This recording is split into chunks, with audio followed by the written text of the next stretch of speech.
Okay, welcome back to the class and an introduction to Chapter 8. Chapter 8 is going to go into the subject matter of automobiles, purchasing the automobile, as well as purchasing a home. The major thrust of this chapter is going to be along the lines of the home purchase decision and all of the parties necessary to a home closing, all the different costs that you can expect to incur in a typical home closing. But we're going to start the chapter with a discussion of automobiles. I'm hoping that you'll find the information I give to you here to be helpful in terms of research, helping you research automobiles. I'll be talking about Consumer Reports, and you see a copy of the Consumer Reports magazine on this first slide. This was a 2018 edition that came out. I purchased this up out at Tractor Supply Company when I was there at the checkout stand. I saw this Consumer Report, best and worst of the year. They'll do this each year. But I want to talk about a little bit more about Consumer Reports when we get into the deck. So once we jump in, I'll have more to say about this. But first, let's talk about some basic questions we need to answer. One is step one in purchasing an automobile, differentiating a want from a need. We all have our desires on the kind of automobile we'd like to drive. And it may be that some of us like a nice sporty feel to the automobile. Others may have other needs. But the main questions that really need to be considered are, what are you planning on using this car to help you with over the next 2, 3, 5 years or more? And some people fail to take into account the fact that they may be moving, they may be needing to transport some items that are pretty large. And so, what you don't want to do is have to go out and be renting U-Hauls, other vehicles, or getting a friend to let you borrow their truck when you may be able to just get a larger size vehicle that could take care of those needs. Of course, there are those who would just strictly be commuting and may not have a need to be hauling more equipment around. So engine size, any add-ons that you have to the automobile, you need to look at this from the standpoint of your insurance coverage. And a lot of people may tend to fail to think about the additional insurance cost, the monthly insurance cost it will take to carry them, to pay for an automobile, coverage on an automobile that may have a sport package attached to it. And so not only are you paying for the sport features of the automobile, you're also paying more in automobile insurance associated with that. So it's not just hitting you in the pocketbook in one spot. Will you be doing a lot of long distance travel? Are there going to be clients involved? Will you need to have the comforts to go along with having a car that can accommodate one or more business clients that you'd be taking out golfing or to lunches, that type of thing. So all those are some variables that come into play. Second, doing your homework. Number one, looking at the budget. What is it that you can afford in terms of transportation? Now, just consider that an automobile is mainly used for transportation. Number two, safe transportation on top of that. So how can you find good, reliable, safe transportation to take care of your needs? So from a budgeting standpoint, those should be the paramount questions that you're asking. And so it may be that you have not saved up enough money at this point to purchase an automobile, and you can continue to drive what you have for a few more months. One thing that some people fail to or tend to fall into is that once they land their first career job and they're on a salary, they see that they have much more money than they've had before, and the first thing they do is go out and purchase a new automobile. And that may be one of their biggest mistakes in doing that. In addition to that, also buying an automobile which may be a popular automobile but may not be a practical automobile. And you may know someone, or you may be aware of just through your own research of vehicles that are out there that are very popular, but in terms of performance, they're very costly. They're always in the shop. There's something going wrong. They're not as reliable. And to me, there's nothing more, I shouldn't say more painful, but in terms of time consuming and what I'd rather be doing with my time, there's nothing I'd like less to do than to sit in an automobile or an automobile dealership repair service department waiting on my car to be repaired, or having to drop off a car and pick it up a day later or 2 or 3 days later, and have the bills associated with that, have the inconvenience of possibly having to rent a car or borrow another automobile during that period of time. So reliability is huge. I definitely want a reliable car. Have you compared the cost of insuring different automobiles? Again, depending on the type of car that you're buying, your insurance rates could definitely be affected. Also, when it comes to purchasing used automobiles or previously owned automobiles, where do you go for your research? One place that you would go would be, I think, naturally, would be Carfax. Obtaining a Carfax, and it may cost you $35 or so. I think you can purchase a package for maybe $50 of maybe 2 or 3 cars. And if you're doing research on different automobiles, just purchase a package of 3. And then if you find a car that you're interested in, get the vehicle identification number and run a Carfax on that automobile and look at the history. And that history will include everything from, as long as they've taken it to places that keep records, like the dealership or your oil change, lube change places. They all track this information and upload this so that it can be obtained. They'll have your oil changes, tire rotations, any service work that was done. All this is recorded. And of course, one of the main items recorded would be accidents, auto accidents that have been reported.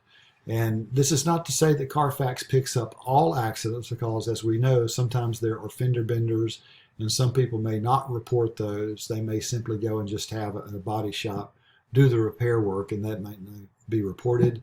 There may be no insurance filing that was done because of the low dollar cost of the accident. So I'm not saying that a Carfax is perfect and that it catches all of the blemishes or color of record, you might say, where there are issues having to do with the car's history, but it is definitely an important document to me, just sort of a baseline document that you're working from. Seeing cars that have multiple owners over a short period of time, that's something that I would immediately shy away from. If you see a car that has 36,000 miles and it's 2 or 3 years old, it may be easy to determine that that was a leased automobile that someone simply drove for 3 years and then they turned it back into the dealership under a lease program. And so you can maybe have greater confidence that the car is more reliable and was simply traded in. And so you may be able to get a really nice previously owned car. Let's see. So the downside, let's make sure I've covered these. Accidents, repair. Let me move my photo there. Repairs may not be reported. Carfax insurance companies are not required to report accidents. Some claims are never reported. Of course, I did cover all of that. Okay, let's move on. Now, when it comes to comparing quality and reliability of automobiles, again, Consumer Reports, I'm trying to get myself out of the way here. Consumer Reports, if you can see at the bottom right-hand side, is the place that I always go. And to give you an example of what Consumer Reports will do, this is just a snapshot. This does not show you the deeper pages you can go into by clicking ratings and specs, road test, reliability, prices, other information that may be available. But what they will do is they will rate automobiles. They will go out and survey consumers, hundreds of, well, I think it's like 20 or 30,000. I'm not sure exactly the number, but tens of thousands, we'll just say it that way. Tens of thousands of consumers every single year across the United States. A survey is issued, and they will ask them questions about the ownership of their car, their used automobile. And as you can see, this starts, I believe I picked this magazine up in 2017. So from 2016, 15, 14, 13, all the way back to 2007, in this particular summary, it gives you the performance ratings of this automobile as rated by consumers, the people who drive the cars. This is not some other survey done by a party which may not be independent, like a dealership. And so it will rate a number of categories. And as you see below here, it says see the complete reliability history. If you were to click here, this window would open up even further.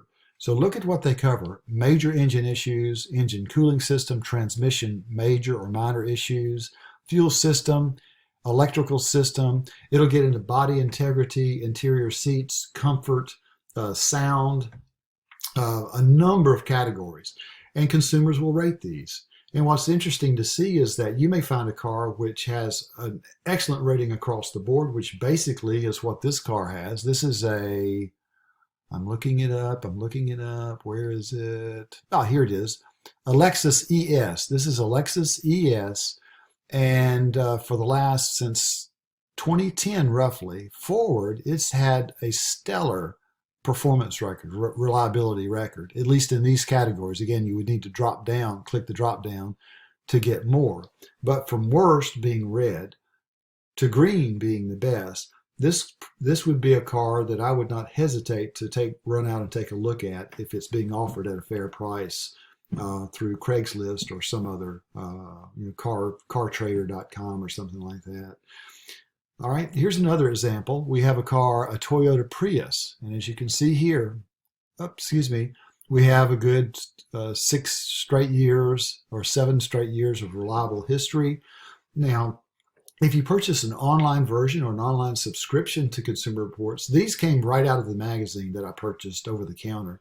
But if you purchase a subscription, you can go all the way back, I believe, as far as about 2001 to research automobiles. So we're looking at maybe 15 or 20 years history of automobiles that you can capture. So if you're looking at a 2006 or 5 or 4, there's a way to get that information as well with a $4 or $5 subscription. And what I have found to be really neat about this service is that when I've done research on automobiles that I have purchased, that I've run into problems with, I could go back and look at Consumer Reports and find that, yes, there were yellow marks or red marks along some certain line. I remember one car I had, it had a terrible electrical history. And unfortunately, I purchased one in a year where the electrical system was a bad system, and I always had trouble with electrical on that car. So in contrast, though, I ran this just so you could see, if you're researching some other cars, what you might find if you researched. In this case, this is a Cooper. From 2007 to 2012, I don't think I'd be considering purchasing this automobile, because in any of these categories, it's getting the lowest of the lowest ratings for about 5 straight years. Now, what I would hope, and as you may see has happened here, the dealership is going to, the manufacturing company is aware of these issues as well. And so hopefully you find the later years, things do start to improve. So around the year 2016, you see much less, many less issues than you saw in previous years. Same with this automobile, which actually they just took off the market after about 4 years. This was a Saturn. So I think it's a great research tool. You may want to consider it when you're looking at cars. I also ran just a little bit of additional information. 4 standout used cars from the magazine that I purchased 2 years ago. 2013 Prius, Camry, Honda Accord, Toyota RAV4. Those all stand out as being excellent automobiles. So in my book, what I've always found to be super reliable, of course, are Hondas and Toyotas. Those are my 2 favorite cars. And of course, there are also things like Subarus, Mazda, some other brands can stand out as well. What I also do when I'm doing my research is using a tool that's provided by Consumer Reports. I can line up cars side by side and then run down. Again, this page could run on for quite a distance here. I just clipped the first, just took a snapshot of one page showing the reliability of certain automobiles and kind of lining them, stacking them side by side, also by year, looking at the records. Okay. I'm sorry, that was only on one automobile as far as the year, but you can print out a page of each of these and then compare year by year how they stand out. Finally, just another way to look at it, as I told you, the expanded system: brakes, exhaust, paint, trim, noise, leaks, body hardware. I've just taken a snapshot of different pages of this book showing. Here I have a series of Toyotas, and what I also like to see is just from not necessarily the model, like Avalon, which is a great car, looking at the entire dealer's line of cars like this. All these are Toyotas, and as you can see, just about all of them have the highest marks. And then, of course, you get over to other categories like a Volkswagen category, or in here we have Jeep Wranglers, which have a history of some issues. I'm not sure where these issues are, which particular category. But I like reliability, and so I gravitate to companies that have green marks like this. Okay, shifting gears a little bit, we've fast forwarded a year or two. I have updated the remaining slides just to have some numbers that are consistent with today's NADA information. So moving forward through the remainder of the deck here, we're on to step 3. And first we'll start by talking about the invoice price or the dealer cost and comparing that to the list price or the sticker price. When you go to the car lot, you'll probably notice the sticker on the side of the car. I'm sure most, if not all of you, have been on a car lot and looked around at those shiny new cars. And so it's important to understand the differences in the prices that you may be quoted. First, there is that sticker price, which is on the side of the car. There is also, however, an invoice price that the dealer will pay to the manufacturer. Now, let's be sure we understand those parties. The dealer being the car lot itself, the owner of the car lot, Toyota dealership, Honda dealership. They actually purchase their automobiles from the manufacturer and have those shipped in. The manufacturer will charge the dealer for that automobile a certain price. That's the invoice price or the dealer cost that we're talking about here in the first line. It's important to note, however, that the dealer cost is really going to be a higher number than what the manufacturer is going to truly charge the dealer for the car in the end if there is something called a holdback. Now, we'll talk about the holdback. Actually, it's coming up right now. I thought it was on the next slide, but in any event, the holdback, what happens is the manufacturer will charge a price, and let's just say $20,000 to the dealer for the car. The dealer will then sell the car for some price above that to you. And when that car is sold, the dealer is going to receive call it a rebate, a refund of some of their purchase price. So instead of costing that dealer $20,000, it may cost, in effect, the dealer $19,500 or some other number. And the holdback rate could change, and it may actually be called something else by someone in the industry. So a lot of different ways that compensation can work in terms of the final cost to the dealer that's selling you the car, and ultimately the final cost that you're going to have when you buy the car yourself after your negotiation. So there's the dealer holdback, which according to what I'm reading is typically 2 to 3% of the sticker price of the automobile. So look at the sticker price, and you can assume already that they've already made that much on the car, and that will help you with negotiating the automobile. So armed with that information, you are in a better position to then negotiate the price that you're willing to pay for the automobile.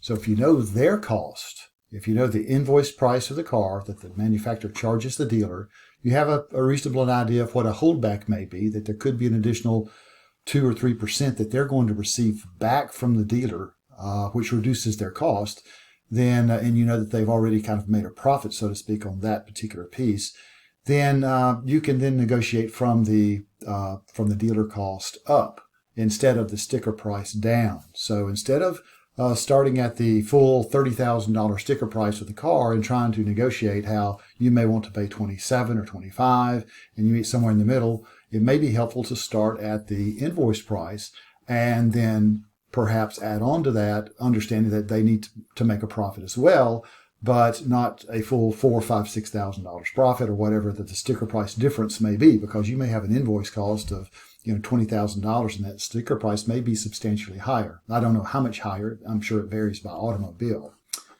Also, a couple of additional points here before we move on. Financing. Sometimes people tend to talk about their ability to pay for the automobile or their financial situation with the person that is on the lot talking to them a little bit too early in the game. It may be helpful to first discuss, negotiate, find the car that you like, negotiate their best price there that they're willing to offer, and then move on to the financial piece. Instead of saying, oh, I can afford $200 per month or $300 per month towards the automobile, because by giving that information to the dealership up front, they may be able to put together a package which does give you that budgeted amount that you have in terms of payment.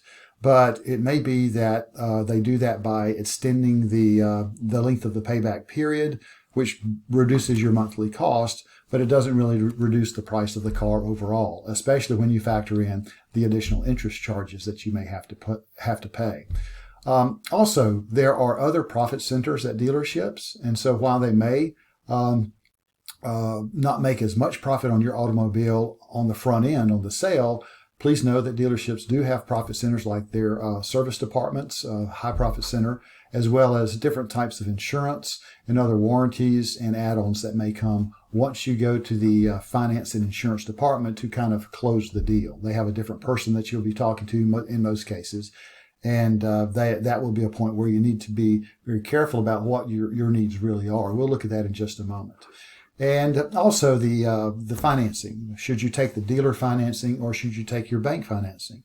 And sometimes it may be better one way or the other. It really depends on what the dealership is offering as compared to what you could obtain with your good credit out in the with some other organizations like your bank, State Employees Credit Union. They may offer better interest rates, and so know going into the discussions what your bank would be offering you. So at least you'll have that in the back of your mind that you could maybe get an interest rate that's a little bit better than what their department may offer, their financing department or the financing arm may offer. Okay, on the next slide, I do come back to the dealer holdback just to give you an example of what it may look like. Here we have an example of a manufacturer's sticker price of $20,500 and an invoice price, which means the dealer costs what they paid to the manufacturer to get that car to the lot, of $18,000. When that automobile sells, they may receive back from the manufacturing plant an amount of, in this case, I use 3%, $600 or so that they've received back. So not only do they receive if you purchase this car at the sticker price, then they would get a 3% rebate, so to speak, back from the manufacturing plant. You agreed to pay $18,000, so you negotiated a good price for the car. Still know this, that they do receive that payback from the manufacturer of about 3% of the sticker price. Again, it could be 1, 2, 3%, or the manufacturer and the dealer may have some other way or some other incentive program. There can be a wide range of incentive programs that dealerships have with manufacturers. So this is just one that I'm describing here. Okay, on to the updated slide for 2021. I pulled the NADA, the National Auto Dealers Association numbers to see what the profit margins are currently on automobiles, and I think this was from 2021. An Edmunds article. It states that about 58% of a dealership's total sales, but about 28% of profits come from the new car sales. The used vehicle department actually is responsible for about 25% of the dealer profits. And finally, the service department is responsible for about 49, almost 50% of dealer profits come from the service department. Now let's take a quick look at the F&I manager role, or the finance and insurance manager. This is a very important position at car dealerships. This person is very knowledgeable about the different types of warranties and other options that you have available to you. But there's one cautionary point. First, when you go to a car lot, you may start off with something in your mind, an automobile in mind that you say you want a base model car, and you have a dollar amount budgeted that you can afford a certain amount each month or a certain amount in total to pay for an automobile. You may say, I'm not going to pay more than $25,000 for this car. I should be able to find a car for that price. And you go to the lot and there is an automobile for about $25,000. Let's just say that you think you can negotiate that automobile for that amount. However, you may discover though that this car does not have heated seats or a towing package, or it may not be all-wheel drive. The next one up, the next class up, the next step up from that car, from the base model, may have those features, but you may find that the automobile is $2,000 more expensive, or maybe even more than that. And then there may be a third version, which is the special version. I'm not sure what they refer to them as, the higher end version of the model you're looking at, which may have additional bells and whistles or features, I guess I should say, nice add-ons. However, they can be costly. And you may test drive all three and find out that the third one, the last one, which is the most expensive, of course, has You like it, you like all of those features. But what you need to keep in mind, though, is what was your conviction going in? Can you really afford to spend $2 or $3 or $4 more $1,000?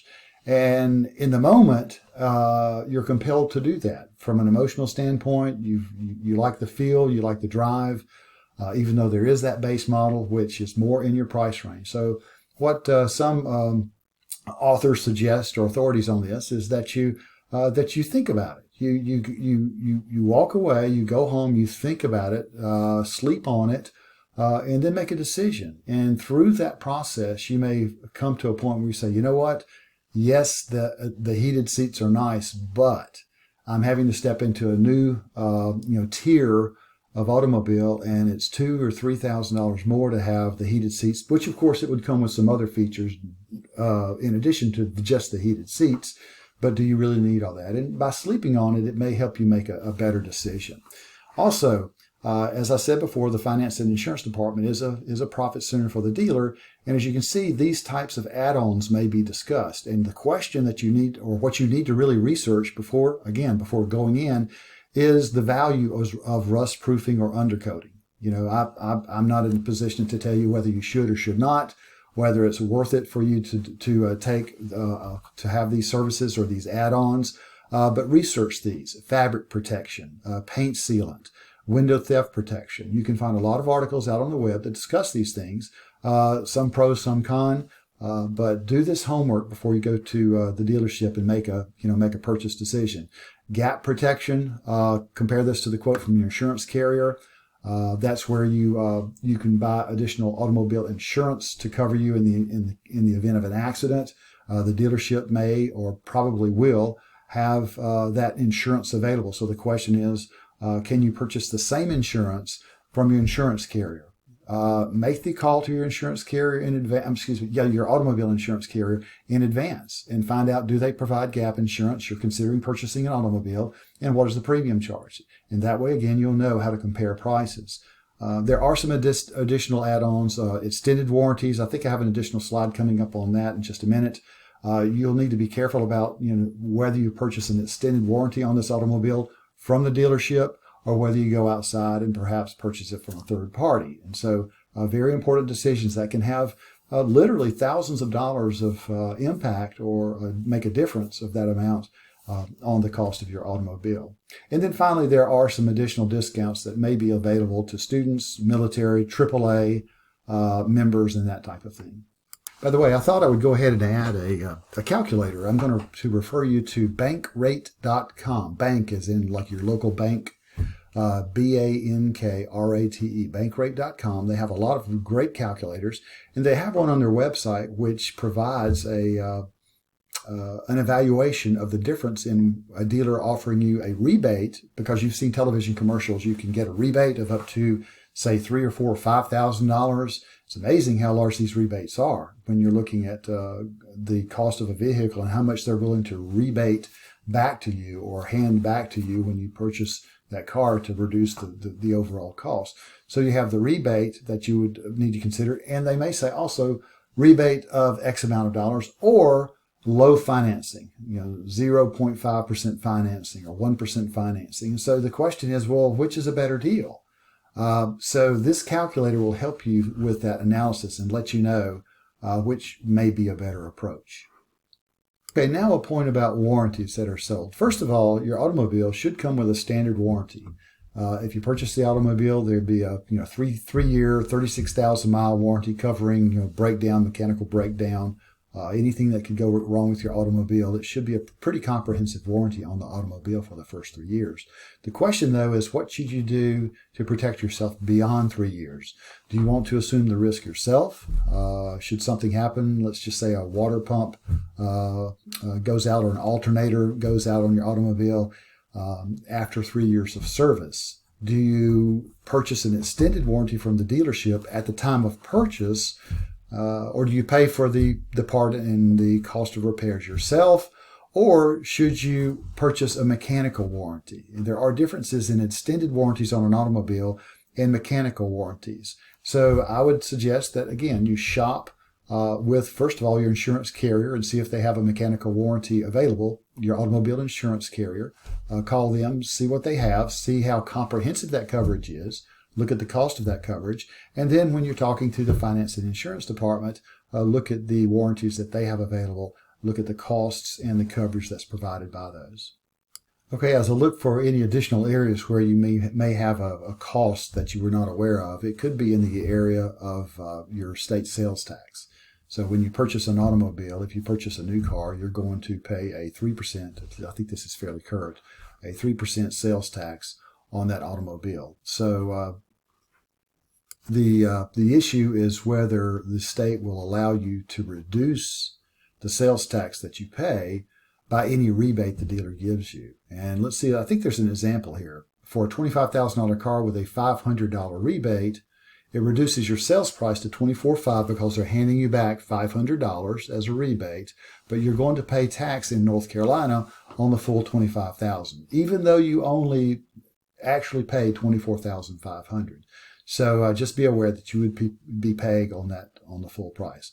Trade-in. If you do trade in your automobile, North Carolina does give you a break on that. So in the example given here, if your new car costs $25,000, but you receive $10,000 as a trade-in, then you're only taxed on the difference. You're only taxed on $15,000. So in that regard, you do get a tax break with respect to state sales taxes.